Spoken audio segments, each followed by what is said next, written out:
¿Alguna vez te has preguntado, de verdad, por qué ciertos deseos te atraviesan incluso cuando intentas resistirte? No son solo pensamientos sueltos, son impulsos que emergen sin previo aviso, fantasías que no piden permiso, un calor que sube por el cuerpo, como si algo dentro de ti intentara despertarte. Tal vez aprendiste a llamar eso debilidad, a callarlo, a desviar la mirada. Pero, ¿y si esa incomodidad fuera en realidad una señal?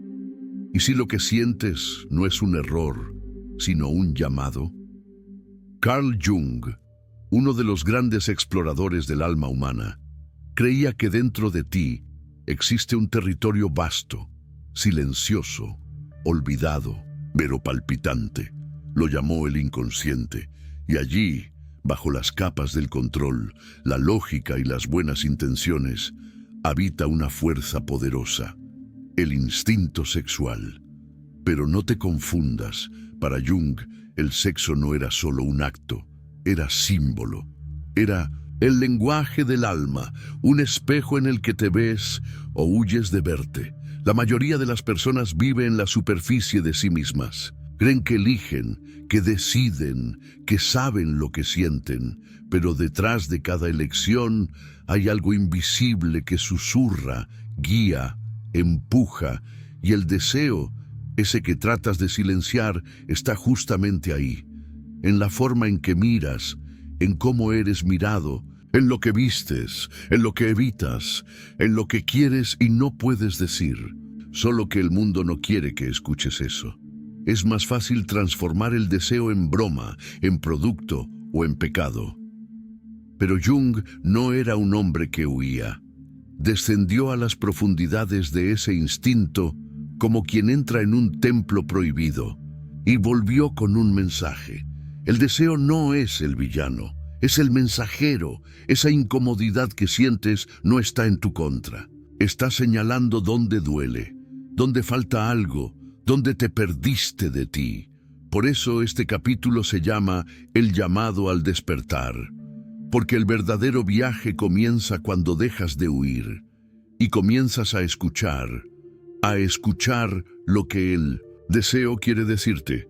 El mundo intentará darte respuestas listas, que es malo, que es inmoral, que es debilidad, pero el inconsciente no habla con palabras, habla con síntomas, con impulsos, con silencios. Cuanto más lo ignoras, más ruido hace. Para Jung el deseo reprimido se pudre. El deseo negado se convierte en compulsión, pero el deseo comprendido se transforma en conciencia. Ese es tu primer paso.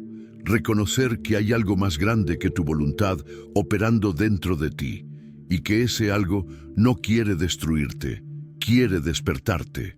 Así que respira, mira hacia adentro, porque este llamado no ha llegado por casualidad. Tal vez, solo tal vez, ha llegado el momento de dejar de luchar contra el deseo y empezar a escuchar lo que quiere revelarte. Después del llamado, viene el enfrentamiento.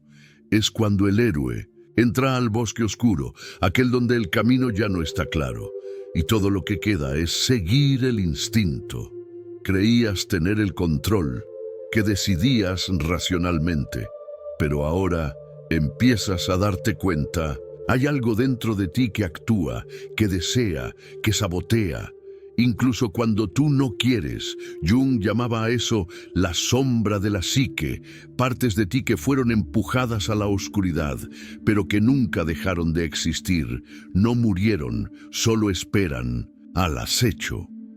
El deseo sexual, por ejemplo, no vive solo en el cuerpo, habita en ese subsuelo, y cuando intentas silenciarlo, encuentra otros caminos. Se convierte en ansiedad, en compulsión, en decisiones que ni tú mismo entiendes. No, eso no, es debilidad, es lenguaje, es el inconsciente intentando ser escuchado a la fuerza. La mayoría cree que piensa con claridad, pero gran parte de la mente es sombra. La decisión que parece lógica muchas veces nace de una herida que jamás sanaste. Y el deseo, cuando No es aceptado, se filtra por todas partes, se esconde en gestos, se disfraza de vicio, grita en silencio. Desde pequeños nos enseñan a desconfiar del contacto, a temer el placer, a vigilar nuestro propio cuerpo como si fuera una amenaza. Pero lo que se reprime no desaparece, cambia de forma, se convierte en sombra y gobierna desde las sombras. El deseo prohibido se vuelve obsesión, el deseo ignorado, síntoma, el deseo juzgado, sabotaje. Sonríes, pero estás en guerra. Por fuera todo parece estar bien. Por dentro, el inconsciente grita. Jung decía que la libido, esa energía vital que pulsa en nosotros, no es solo sexual, es fuerza creadora. Pero cuando está bloqueada, corroe en lugar de construir. Puedes pensar, yo no me dejo guiar por eso. Pero el inconsciente no pide permiso.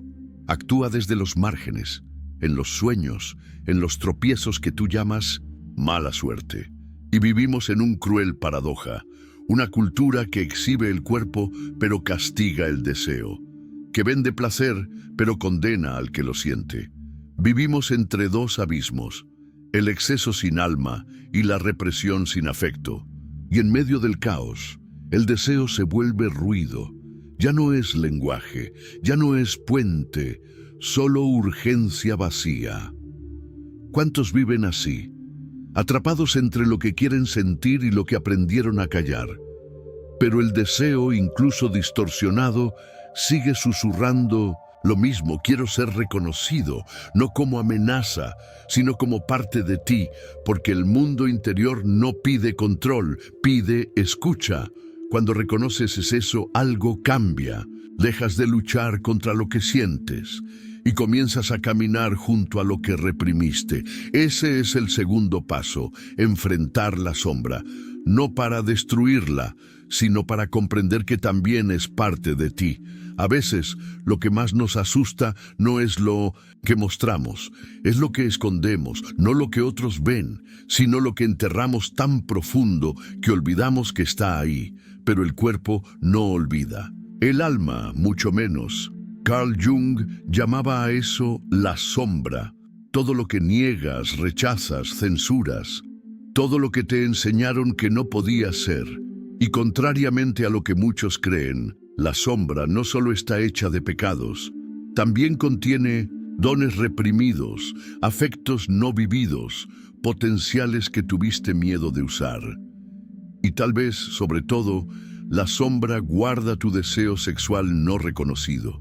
Porque si hay algo que ha sido empujado a oscuro con más fuerza que cualquier otra cosa, es la sexualidad. ¿Por qué?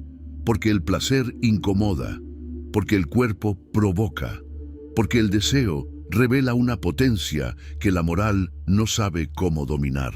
Desde pequeños nos enseñan, no toques, no sientas, no muestres, y así poco a poco nos alejamos de nosotros mismos.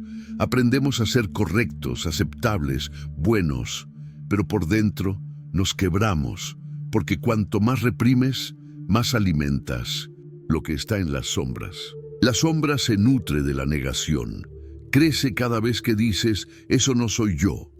El resultado, vives en guerra contigo, deseas y te culpas, fantaseas y te escondes, buscas el placer y luego huyes de él como si fuera veneno. Ese vaivén entre atracción y repulsión es una prisión invisible. La mente se vuelve campo de batalla, el cuerpo un territorio de vergüenza y el deseo un monstruo inventado por miedo. Pero Jung nos dejó un mapa. Lo que niegas te somete, lo que aceptas te transforma. La sombra no necesita ser destruida, necesita ser mirada, y mirar hacia ella es un acto radical. Es desnudarte frente a ti mismo, es admitir, con humildad y coraje, sí, yo deseo, y eso no es delito, es humano. Cuando haces las paces con eso, algo nuevo comienza, la curación. La sombra deja de ser amenaza, se convierte en brújula.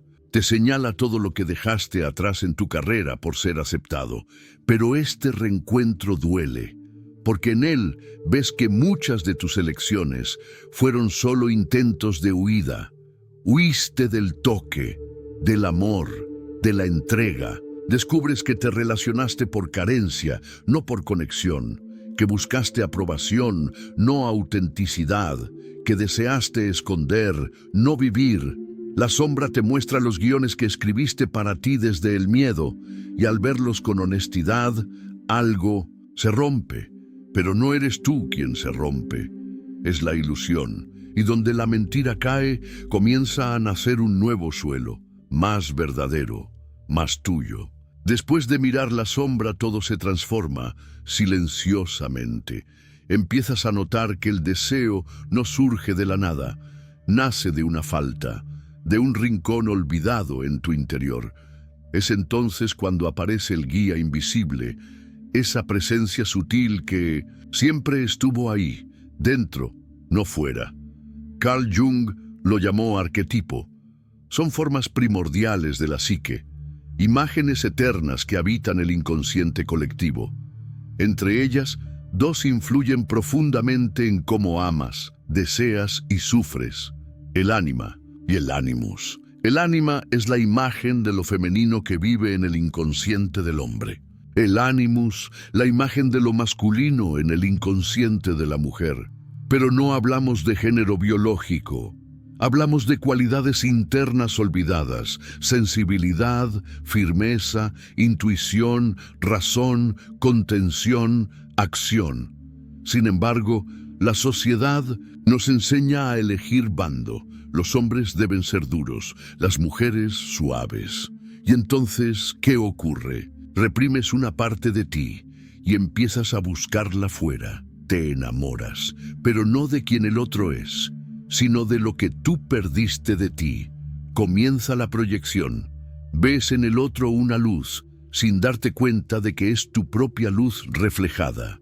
Y eso, al principio, es mágico, hasta que deja de serlo, porque un día la imagen se rompe, la persona real aparece, con defectos, con sombras, y entonces llega la frustración, el conflicto, el dolor.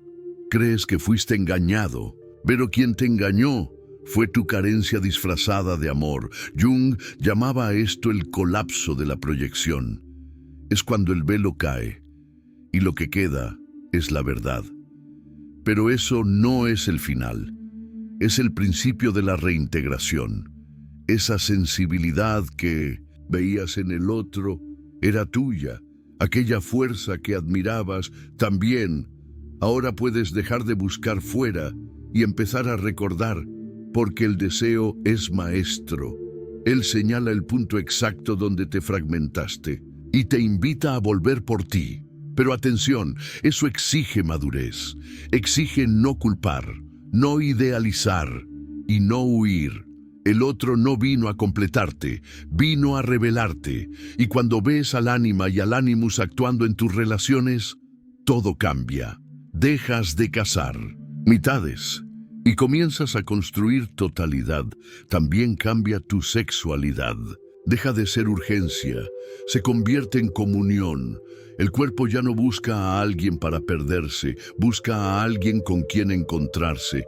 El acto sexual se vuelve símbolo, un diálogo entre inconscientes que se reconocen, porque en el fondo ese deseo que sientes por el otro es un reflejo de la parte de tu alma que quiere volver a casa. ¿Alguna vez amaste a alguien tanto que parecía mágico? Como si esa persona hubiera sido hecha para ti, o como si por fin todo tuviera sentido. Tal vez lo llamaste amor, pero ¿y si en realidad era solo una proyección bien hecha? Jung lo sabía, el inconsciente tiene prisa por completarse, por eso proyecta. Lanza sobre el otro todo lo que perdiste. O nunca te atreviste a ser, no ves al otro. Ves el reflejo de tu carencia. No deseas a la persona real, deseas la imagen que tu alma creó para no sentir el vacío. Y al principio todo parece mágico. El toque encaja, la mirada habla, la conexión. Es intensa como si el destino conspirara, pero con el tiempo el hechizo se resquebraja, la imagen ideal se rompe, la persona real aparece y descubres que no es quien proyectaste. También falla, también se equivoca, también no sabe salvarte y entonces llega el dolor, la decepción, la ruptura. Te sientes traicionado, pero quien te traicionó fue tu fantasía. Ese es el colapso de la proyección, un momento duro, pero necesario, porque es ahí donde puedes recoger lo que entregaste sin darte cuenta, tu ternura, tu fuerza, tu luz. Descubres que todo lo que admirabas ya estaba en ti, pero lo proyectaste, lo transferiste, caíste en la ilusión del amor romántico, ese mito de que alguien vendrá a curarte. Nadie vendrá.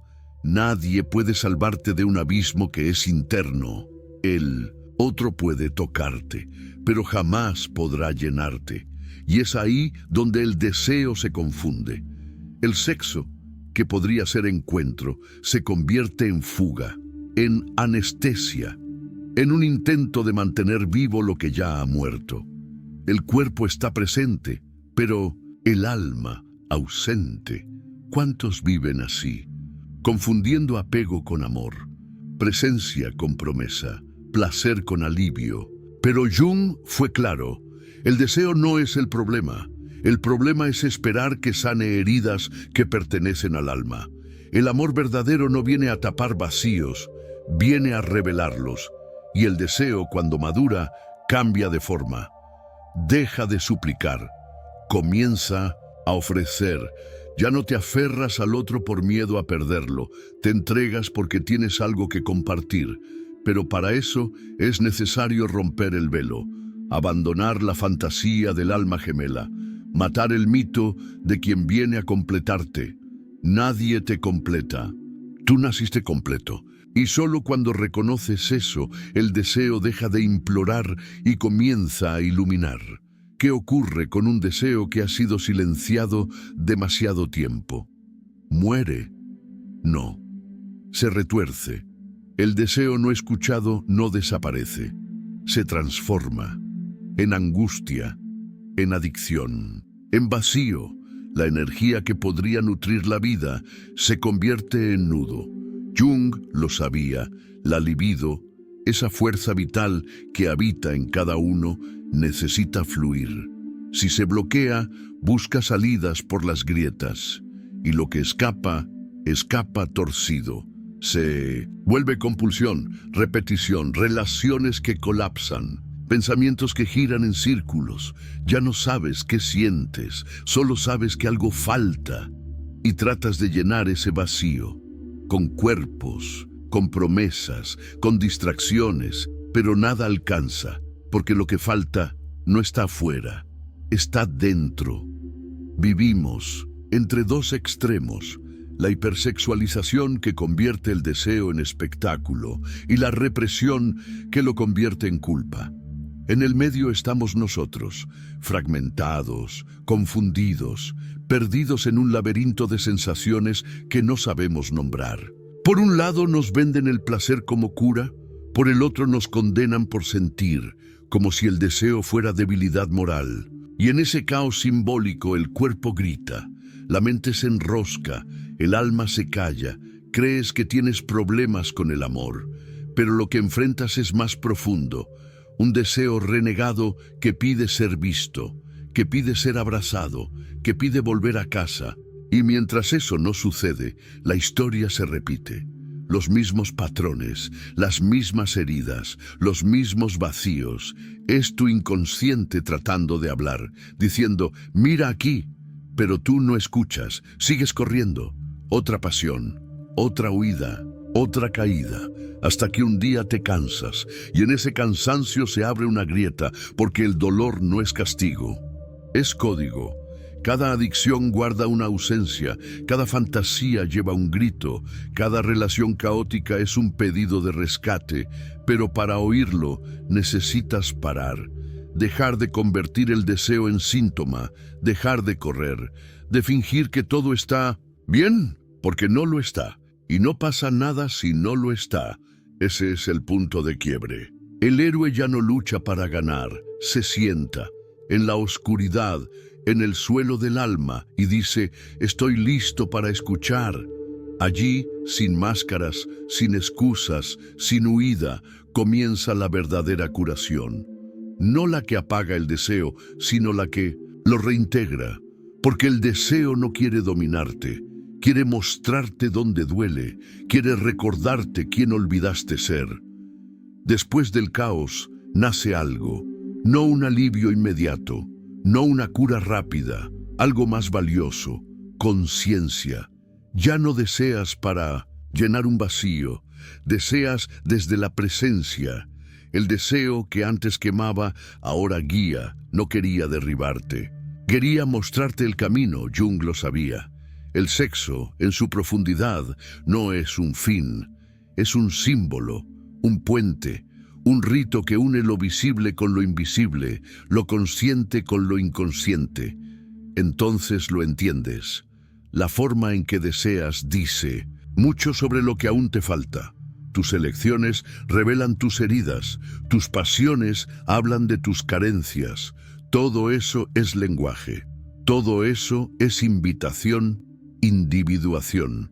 Así llamó Jung al proceso de convertirse en quien uno realmente es. No quien te enseñaron a ser, no quien esperan que seas, sino quien ya eres en tu totalidad.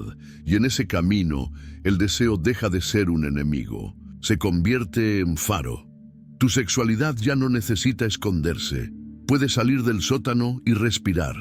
Deja de suplicar. Comienza a expresarse.